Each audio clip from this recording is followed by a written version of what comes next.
बरोबर स्कूलमध्ये senior K जीला शिकत आहे. मागच्या 2 वर्षापासून मी इथं शिकत आहे आणि आम्ही जेव्हा सुरुवातीला इथं स्कूल बघायला आलो त्यावेळेला स्कूल नवीनच होतं, पण स्कूलचे जे टीचर्स वगैरे होते त्यांनी मग आम्हाला एवढं चांगल्या पद्धतीनं समजून सांगितलं सगळ्या गोष्टी.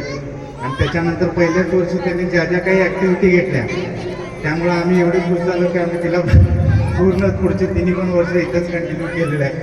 आणि खूप चांगला चेतना मॅडम असतील, बाकीच्या टीचर्स असतील, सर असतील, त्यांनी सगळ्यांनी चांगल्या ॲक्टिव्हिटीज घेतलेल्या आहेत. मला सगळ्यात जास्ती चांगली आवडलेली गोष्ट शाळेची म्हणजे प्रत्येक सण वार काही असेल तर त्याच्यासाठी ते काही ना काही स्पेशल ॲक्टिव्हिटी करतात, जेणेकरून जे आपला रेग्युलर सिलेबस आहे त्याच्याबरोबरच आपली जी संस्कृती आहे ती संस्कृती मुलांना समजली पाहिजे आणि त्याच्यासाठी ते काही हातभार लावतात. याची मला सगळ्यात जास्त आनंद आहे आणि शाळेनं असंच याच्यापुढेही काम करत राहावं अशी मी अपेक्षा व्यक्त करतो आणि त्यांना धन्यवाद देतो. थँक्यू.